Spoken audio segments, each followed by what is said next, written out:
Halo teman-teman, di Indonesia ini banyak oknum guru agama yang ngawur. Baik oknum ustadz maupun oknum pendeta.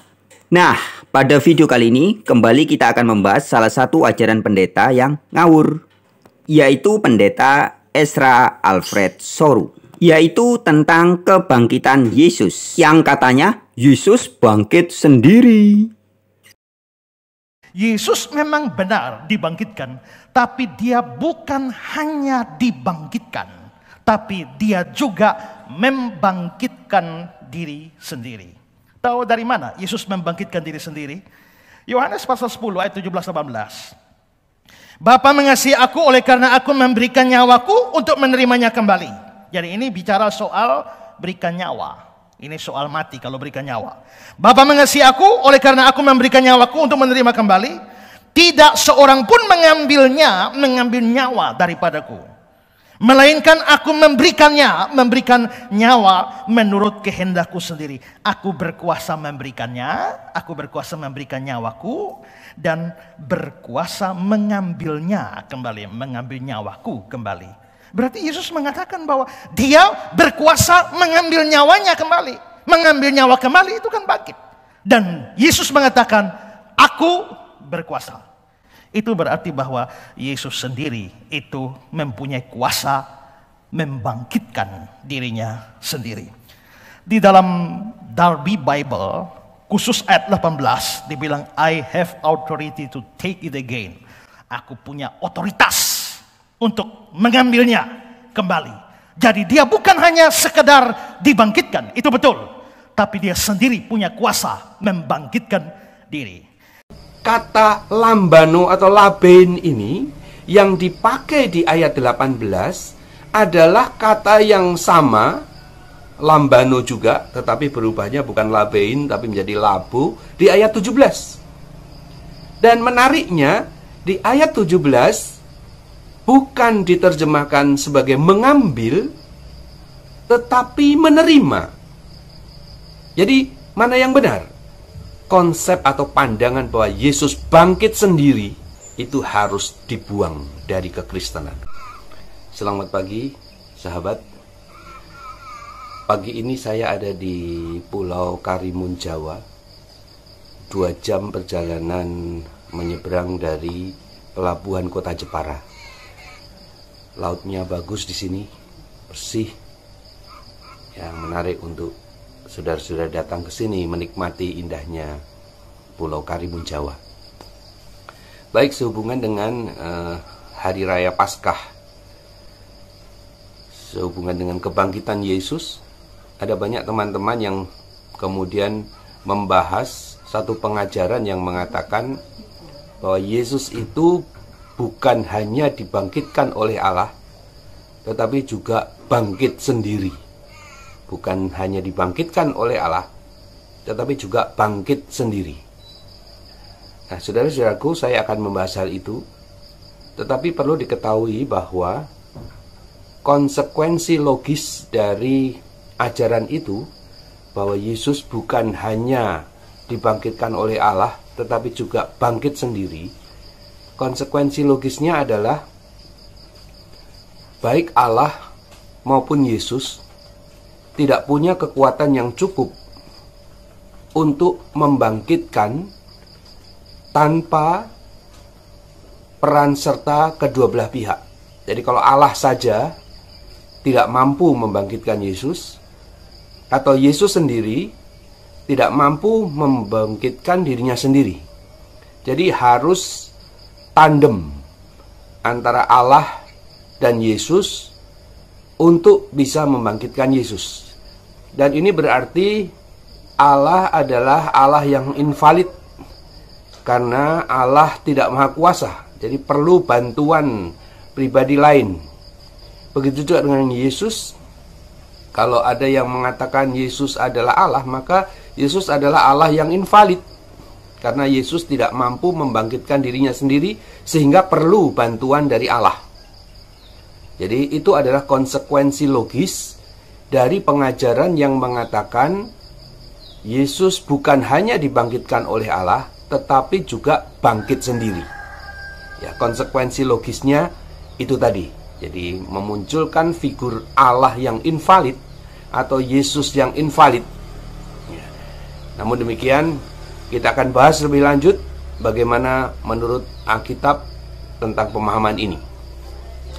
Yang pertama saya ingin menunjukkan kepada saudara ayat-ayat yang begitu benderang yang menyatakan bahwa Yesus dibangkitkan oleh Allah. Ya, ada bertaburan ayat di dalam Alkitab, tetapi saya hanya akan mengungkap beberapa. Yang pertama saya akan ajak saudara membuka Roma pasal 10 ayat 9. Sebab jika kamu mengaku dengan mulutmu bahwa Yesus adalah Lord, Tuhan, dan percaya dalam hatimu bahwa Allah telah membangkitkan Dia dari antara orang mati, maka kamu akan diselamatkan. Jadi ayat ini tegas menyatakan salah satu kunci keselamatan adalah percaya dalam hatimu bahwa Allah telah membangkitkan Yesus.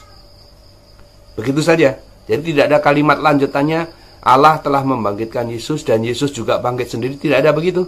Jadi ayat ini tegas menyatakan salah satu kunci keselamatan adalah percaya dalam hati bahwa Allah telah membangkitkan Yesus, dan itu akan selamat. Yang berikutnya saya akan membuka Kisah Para Rasul pasal 2 ayat 32. Yesus inilah yang dibangkitkan Allah, dan tentang hal itu kami semua adalah saksi. Kami semua adalah para rasul, ya, adalah saksi. Jadi para rasul menjadi saksi, ya, bahwa Allah telah membangkitkan Yesus. Nah, kalau Anda ingin menjadi saksi seperti para rasul, maka percayalah bahwa Allah telah membangkitkan Yesus. Titik. Ya. Selanjutnya, Kisah Para Rasul pasal 5 ayat 30. Allah nenek moyang kita telah membangkitkan Yesus yang kamu gantungkan pada kayu salib dan kamu bunuh. Jadi ayat ini mengatakan Allah nenek moyang kita telah membangkitkan Yesus. Jadi ini berarti satu kalimat yang sederhana. Pertama, Yesus itu bukan Allahnya nenek moyang, karena Allahnya nenek moyang kita ini adalah figur yang membangkitkan Yesus. Jadi dalam hal ini tegas dinyatakan bukan Yesus bangkit sendiri, tetapi Allah yang membangkitkan Yesus. Jadi itu cuplikan beberapa ayat yang sangat tegas menyatakan bahwa Allah telah membangkitkan Yesus. Nah, saudaraku, sebetulnya konsep Allah membangkitkan Yesus dan Yesus bangkit sendiri itu adalah konsep yang bertubrukan. Ya, kalau bangkit sendiri itu ya artinya tidak perlu ada peran serta orang lain. Dengan mengatakan Yesus bangkit sendiri, itu berarti tidak perlu peran pribadi lain, tidak perlu peran figur lain. Tetapi kenyataan di Alkitab menyatakan bahwa Allah lah yang membangkitkan Yesus. Jadi secara otomatis konsep itu pun gugur. Baik, kita teruskan. Kita akan melihat bagaimana ketidakberdayaan Yesus ketika ketika menghadapi kematian, sehingga harus memerlukan kehadiran Allah. Mari kita lihat ayatnya. Di dalam Ibrani 5 ayat 7 dikatakan demikian. Dalam hidupnya sebagai manusia, ia telah mempersembahkan permohonan dengan ratap tangis dan keluhan kepada Dia yang sanggup menyelamatkannya dari maut. Dan karena kesalehannya ia telah didengarkan. Jadi Yesus mempersembahkan permohonan dengan ratap dan tangis agar ia dibebaskan dari kuasa maut. Ya, Yesus tahu perjalanan hidupnya bahwa dia akan mengalami maut demi menebus manusia, maka Yesus berdoa, memohon dengan ratap tangis supaya Allah membebaskan Yesus dari kuasa maut itu. Nah, kalau Yesus mampu bangkit sendiri, maka keluhan dan ratapan Yesus itu adalah kepura-puraan. Karena kalau mampu bangkit sendiri, ya tidak perlu meratap, tidak perlu menangis. Toh kalaupun nanti mati, bisa bangkit sendiri. Jadi pandangan bahwa Yesus bangkit sendiri ini meremehkan Ibrani 5 ayat 7. Jadi ratapan dan keluhan Yesus ini akan dinilai dengan sangat enteng, karena itu sebetulnya adalah kepura-puraan. Ya. Jadi ayat ini dengan tegas menyatakan ketidakberdayaan Yesus ketika menghadapi maut. Mari kita lihat lagi. Kisah Para Rasul 2 ayat 24. Tetapi Allah membangkitkan dia dengan melepaskan dia dari sengsara maut, karena tidak mungkin ia tetap berada dalam kuasa maut itu. Jadi ayat ini menegaskan ada satu saat di mana Yesus dikuasai oleh maut. Maka Allah melepaskan Yesus dari maut. Dikuasai oleh kematian. Yesus dikuasai oleh kematian. Jadi apapun keadaan Yesus pada saat itu, ada yang berkata Yesus 100% Allah, 100% manusia, atau Yesus hanya manusia saja, atau apalah itu. Tetapi pada saat itu Yesus dikuasai oleh maut, sehingga perlu Allah untuk melepaskan Yesus dari maut. Selanjutnya, Roma 6 ayat 9. Karena kita tahu bahwa Kristus sesudah ia bangkit dari antara orang mati, tidak mati lagi, maut tidak berkuasa lagi atas dia. Jadi maut tidak berkuasa lagi atas dia. Itu artinya ada periode di mana maut itu berkuasa atas dia. Jadi kematian itu, ya, yang juga dalam hal ini sama dengan maut, pernah berkuasa atas diri Yesus, tetapi Allah sudah melepaskan Yesus dari maut. Ya. Jadi kalau Yesus mampu bangkit sendiri, itu artinya Yesus tidak pernah dikuasai oleh maut.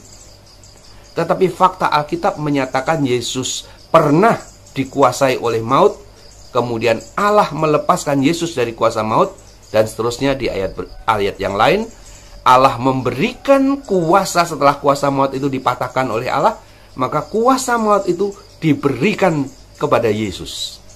Ya. Tetapi ingat, pernah satu waktu Yesus dikuasai oleh maut. Ini adalah ayat-ayat yang menunjukkan ketidakberdayaan Yesus ketika menghadapi maut, kematian.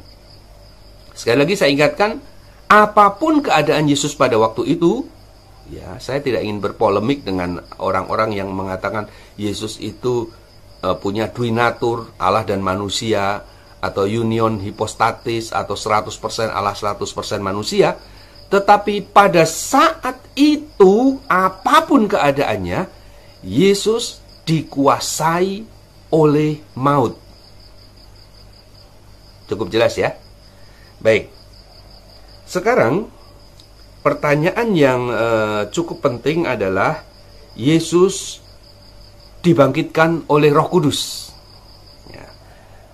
Ayatnya ada di sini, Roma 8 ayat 11. Ya. Oh, Yesus dibangkitkan oleh Roh Kudus. Kalau tadi kan yang membangkitkan adalah Allah.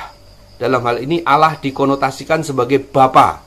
Tetapi beberapa orang meyakini kan Allah itu bukan hanya Bapa. Ada Roh Kudus, ada Allah Anak, yaitu Yesus sendiri. Nah, ini adalah pandangan dari orang yang mengatakan Yesus dibangkitkan oleh Roh Kudus. Ada di Roma 8 ayat 11. Dan jika roh Dia yang telah membangkitkan Yesus dari orang mati diam di dalam kamu, maka Ia yang telah membangkitkan Kristus Yesus dari antara orang mati, Ia di sini diasosiasikan sebagai banyak orang, maksudnya menganggap ini adalah Roh Kudus. Maka Roh Kudus yang telah membangkitkan Yesus dari antara orang mati akan menghidupkan juga tubuhmu yang fana itu oleh rohnya yang diam di dalam kamu. Jadi, bayangkan ya, kalau ia di situ dimaksud sebagai Roh Kudus, maka Roh Kudus akan membangkitkan kamu oleh rohnya. Jadi, Roh Kudus punya roh lagi. Ya. Sebetulnya ini adalah pandangan atau tafsiran yang keliru tentang ayat ini. Jadi, ia yang dimaksud di Roma 8 ayat 11 adalah Allah. Dan Allah itu tidak ada lain lagi kecuali Bapa. Nah, jadi roh dia, yaitu rohnya Bapa, kuasanya Bapa. Itulah yang membangkitkan Yesus. Jadi ini bukan menunjukkan adanya figur lain selain Bapa yang membangkitkan Yesus, melainkan penegasan bahwa Yesus itu dibangkitkan oleh Bapa dengan kuasanya. Dan kuasa Bapa yang membangkitkan Yesus itu juga akan membangkitkan umat-umat percaya kelak. Jadi sama sekali di dalam ayat ini sebetulnya tidak ada figur lain yang membangkitkan Yesus maupun yang akan membangkitkan umat percaya selain Bapa, yaitu Allah. Jadi kuasanya Bapa, kuasanya Allah, itulah yang telah membangkitkan Yesus dan nanti juga akan membangkitkan orang-orang yang percaya. Baik. Sekarang bagaimana dengan Yesus yang bangkit sendiri? Setidaknya saya temukan ada 2 ayat. Yang pertama ayatnya ada di Yohanes 10 ayat 17 dan 18. Bapa mengasihi aku oleh karena aku memberikan nyawaku untuk menerimanya kembali. Ayat 18, tidak seorang pun mengambilnya daripadaku, melainkan aku memberikannya menurut kehendakku sendiri. Aku berkuasa memberikannya dan berkuasa mengambilnya kembali. Inilah tugas yang kuterima dari Bapakku. Khusus di ayat 18, ada yang menarik untuk dibahas, yaitu aku berkuasa untuk memberikannya dan berkuasa untuk mengambilnya kembali. Nah, dengan kata mengambilnya kembali ini, seolah-olah Yesus aktif bangkit sendiri. Karena roh yang sudah diberikan, rohnya, maka Yesus mati. Kemudian Yesus mengambil kembali. Mengambil kembali berarti Yesus sendiri yang membangkitkan dirinya sendiri. Itu pandangan orang-orang dan pandangan itu keliru. Pertama-tama, mari kita menggunakan akal sehat kita. Bagaimana mungkin seorang yang mati mampu melakukan tindakan aktif? Ya, secara akal sehat, hal itu tidak mungkin dilakukan. Kecuali kalau orang itu setengah mati. Ya. Jadi pandangan bahwa Yesus yang sudah mati kemudian berkuasa mengambilnya kembali, ini menunjukkan bahwa Yesus tidak benar-benar mati.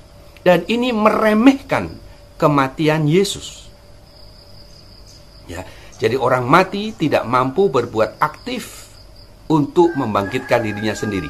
Yang kedua, menarik, kata mengambilnya itu, ya, kata mengambil di dalam ayat itu adalah terjemahan dari lambano yang sudah berubah bentuknya karena berbagai hal, ya, menjadi labein, ya, karena berbagai hal maka kata lambano berubah bentuk. Dan kata lambano atau labein ini yang dipakai di ayat 18 adalah kata yang sama, lambano juga, tetapi berubahnya bukan labein tapi menjadi labo di ayat 17. Dan menariknya di ayat 17 bukan diterjemahkan sebagai mengambil, tetapi menerima. Jadi, mana yang benar? Lambano ini menerima atau mengambil?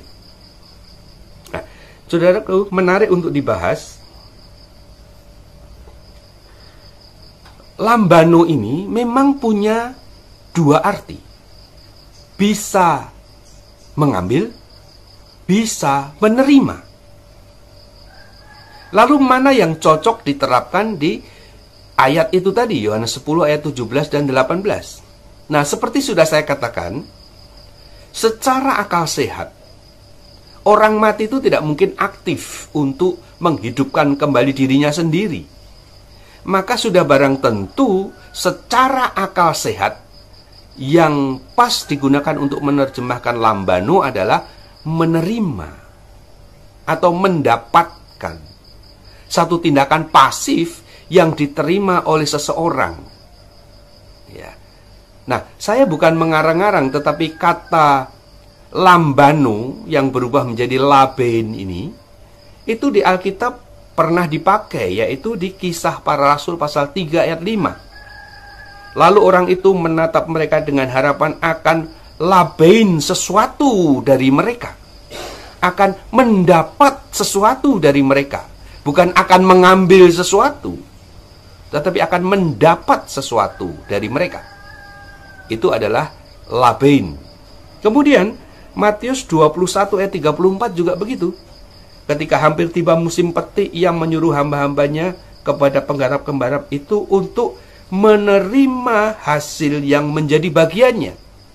Menerima itu terjemahan dari lambano yang berubah bentuk menjadi labein.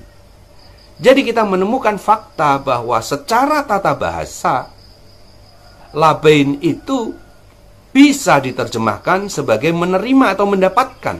Dan pada konteks Yesus yang sudah mati, kemudian dibangkitkan oleh Allah, maka penerjemahan yang tepat adalah menerima atau mendapatkan. Itu adalah terjemahan yang benar untuk Yesus yang sudah menyerahkan nyawanya, berarti mati. Kemudian Yesus akan mendapatkan, menerima kembali, karena dihidupkan, dibangkitkan oleh Allah. Baik, ada satu ayat lagi yang menjadi polemik, yaitu sehubungan dengan rubuhkan bait Allah. Ayatnya ada di Yohanes 2 ayat 19. Jawab Yesus kepada mereka, "Rombak bait Allah ini, dan dalam 3 hari aku akan mendirikannya kembali." Nah, ada beberapa yang menjelaskan dengan begitu berapi-api bahwa mendirikan itu kan satu tindakan aktif. Nah, karena Yesus berkata rombak bait Allah dan dalam 3 hari aku akan mendirikannya kembali, maka kemudian ditafsirkan, sekali lagi ditafsirkan, artinya tafsir itu kan bisa berbagai cara, berbagai macam, bahwa Yesus bangkit sendiri. Nah, saudaraku begini, kalau saya adalah anaknya Presiden Jokowi dan saya tidak melakukan kesalahan apapun, kemudian ada orang yang memfitnah saya, kemudian menangkap dan memenjarakan saya, hendak menangkap dan memenjarakan saya, maka saya berkata kepadanya begini, tangkap saya, penjarakan saya, dan besok saya akan keluar dan saya akan tangkap kalian semua. Saudaraku, tahu itu? Saya akan tangkap balik kalian. Itu tentu adalah tindakan yang aktif. Dan saya akan penjarakan kalian semua. Itu juga aktif. Nah, saudara tentu tahu bahwa kalau saya berkata demikian, itu bukan karena kehebatan saya yang membuat saya mampu keluar dari penjara, dan bukan karena kehebatan saya yang membuat saya mampu memenjarakan orang yang berbuat jahat kepada saya. Tetapi karena saya adalah anaknya Jokowi Presiden, maka saya sangat yakin bahwa kuasa Bapak saya akan melepaskan saya dari penjara, dan kuasanya Bapak saya yang diberikan kepada saya itu cukup untuk menangkap orang-orang yang jahat kepada saya. Ya, jadi demikianlah memahami ayat itu. Memang benar ayat itu bisa dipahami sebagai tindakan aktif bahwa Yesus mendirikan bait Allah itu sendiri dengan arti secara aktif. Tetapi Alkitab ini kan punya kontekstual secara keseluruhan membentuk satu kebenaran yang utuh. Maka apakah Yohanes pasal 2 tadi hanya bisa ditafsirkan bahwa Yesus bangkit sendiri? Nah, ini menarik. Ternyata ya, dari ilustrasi yang saya berikan tadi, ayat itu pun bisa dipahami bahwa itu bukan berarti Yesus bangkit sendiri, tetapi Yesus sangat yakin dengan kuasa Bapa, kuasa Allahnya, yang pasti akan melepaskan Yesus dari maut selama Yesus tidak melakukan dosa, tidak melakukan kesalahan. Jadi ayat itu tidak hanya punya satu tafsir, tetapi bisa juga ditafsirkan bahwa Yesus sangat yakin bahwa Allah atau Bapanya akan membangkitkan dia. Maka atas keyakinannya itu Yesus berkata, aku akan mendirikan kembali. Nah, dari dua tafsir itu, maka kita mesti melihat Alkitab ini adalah kebenaran secara utuh. Dan tafsir bahwa Allah membangkitkan Yesus menjadi tafsir yang harus dilakukan sehingga kebenaran ini menjadi utuh. Dengan demikian, konsep atau pandangan bahwa Yesus bangkit sendiri itu harus dibuang dari kekristenan. Kenapa? Karena itu meremehkan Allah. Seolah-olah Allah tidak mampu membangkitkan Yesus seorang diri. Dan yang kedua, tidak menghargai kematian Yesus, karena Yesus bukan sepenuhnya mati. Tidak menghargai kesulitan yang dihadapi oleh Yesus, karena buat apa Yesus bersusah payah, toh akhirnya dia tahu bahwa dia bisa bangkit sendiri. Demikian pandangan yang saya miliki tentang Yesus dibangkitkan oleh Allah.